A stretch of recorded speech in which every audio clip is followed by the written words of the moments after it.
Welcome to show time. Megastar తమ్ముడుగా career మొదలుపెట్టిన mega brother Nagababu 38 ఏళ్ల కెరీర్లో 102 సినిమాల్లో హీరోగా సపోర్టింగ్ యాక్టర్గా కనిపించిన తను నిర్మాతగా 9 ప్రయోగాలు చేశాడు. అలా మెగా కళాఖండాలతో ప్రొడ్యూసర్గా కూడా దూసుకెళ్లాడు. నటుడుగా, నిర్మాతగా, టీవీ హోస్ట్గా, పొలిటీషియన్గా దూసుకెళ్తున్న నాగబాబు అక్టోబర్ 29న జన్మించాడు.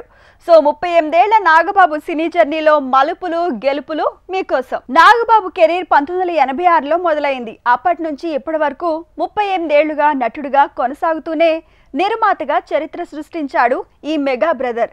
నటుడుగా సెకండ్ ఇన్నింగ్స్ లో తండ్రిగా, బ్రదర్గా, మిగిలిన తన కెరీర్ మాత్రం హీరోగానే మొదలైంది. టాలీవుడ్ లో ఎస్వీఆర్, ఎన్టీఆర్, కైకాల సత్యనారాయణ, కోట శ్రీనివాసరావు తర్వాత యముడుగా పాత్రలో పరకాయ ప్రవేశం చేసిన నటుడు నాగబాబు.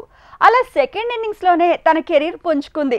నటుడుగా ఎక్కువ ప్రయోగాలకు ఈ ఇన్నింగ్స్ ఎక్కువగా హెల్ప్ అవుతోంది. నిజానికి మెగాస్టార్ తమ్ముడుగా నాగబాబు కెరీర్ రాక్షసుల్లో సింహం రోల్తో మొదలైంది. అప్పట్లో టాల్ చిరంజీవి అనేంతగా తనకి గుర్తింపు దక్కింది. 6 అడుగుల కంటే ఎక్కువ హైట్ ఉండే తను అన్న రూట్లోనే నటుడుగా మెట్లెక్కాడు. మెగాస్టార్ చిరంజీవి సినిమాల్లో సైడ్ హీరోగా కనిపిస్తూనే నాగబాబు కెరీర్ ను మొదలుపెట్టాడు. అలా రాక్షసుడు, మరణ మృదంగం, త్రినేత్రుడు, లంకేశ్వరుడు, ఇలా తన జర్నీ అంతా మెగాస్టార్ సినిమాలతోనే కొనసాగింది. అలా తనకి నటుడుగా గుర్తింపు దక్కింది. నటుడుగా 80s లోనే కెరీర్ మొదలుపెట్టిన నాగబాబుకి టర్నింగ్ అంటే రుక్మిణి మూవీతోనే. ఇందులో హీరోయిన్ మేనమామగా బండబాబు పాత్రలో పాతుకుపోయాడు. నటుడుగా మెగాస్టార్ కి తగ్గ తమ్ముడు అనిపించుకున్నాడు. కొండవీటి దొంగలో కాసేపే కనిపించే పాత్ర వేసిన ఆ రోల్ తో తనకి ప్రత్యేక గుర్తింపు దక్కింది. ఇక అల్లరోడు, ఆంటీ, రుక్మిణి లాంటి ప్రయోగాలతో నటుడుగా మరో మెట్టు పైకెక్కిన నాగబాబు కౌరవుడుగా నటనతో షాక్ ఇచ్చాడు. నాగబాబు కెరీర్ లో ఎక్కువ శాతం మెగాస్టార్ చిరుతో కలిసి చేసిన ప్రయోగాలే ఎక్కువ పేరు తెచ్చాయి. అన్నకు తగ్గ తమ్ముడుగా తను వేసిన ప్రతి రోల్ దూసుకెళ్లింది. మృగరాజులో అప్పన్న త్వరగా కనిపించిన తను పాత్రకు బానే గుర్తింపు దక్కింది. మెగా బ్రదర్స్ లో యాక్టింగ్ ని పార్ట్ టైం జాబ్ గా ఎంచుకున్న నాగబాబు నిర్మాతగానే సీరియస్ రూట్ లో వెళ్ళాడు. అందుకే మురారి, అంజీ, అందరూ దొరికితే దొంగలే అంటూ నచ్చిన పాత్రలు వేశాడు. శ్రావణ మాసం అంటూ ప్రయోగాలతో నవ్వించే ప్రయత్నం చేశాడు. నాగబాబు తన కెరీర్ లో ఎక్కువగా సైడ్ రోల్స్ కి పరిమితమైన ఆ రూట్ లో తనకి సెకండ్ ఇన్నింగ్స్ బాగా కలిసొచ్చింది.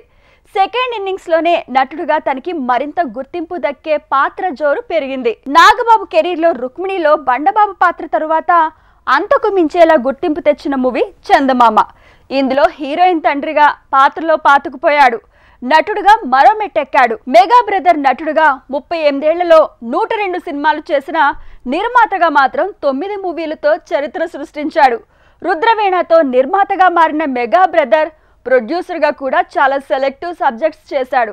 చిరు కెరీర్లో మైల్ స్టోన్ అనిపించుకున్న చాలా సినిమాలు నిర్మించింది నాగబాబే. రుద్రవీణ, త్రినేత్రుడు, ముగ్గురు మొనగాలు లాంటి సినిమాలు నిర్మించిన నాగబాబు బావగారు బాగున్నారా సక్సెస్ తో దూసుకెళ్లాడు. టాప్ ప్రొడ్యూసర్గా మారాడు. ఇక కౌరవుడు, గుడుంబా శంకర్, స్టాలిన్ లాంటి ప్రయోగాలు తీసిన తను ఆరెంజ్ తో నిర్మాతగా నష్టపోయాడు. తిరిగి 8 ఏళ్ల గ్యాప్ తరువాత నా పేరు సూర్యాన్ని నిర్మించాడు. టీవీ హోస్ట్గా బుల్లితెర మీద వెలిగిన నాగబాబు ఇలా మల్టిపుల్ రూట్లో దూసుకెళ్లాడు.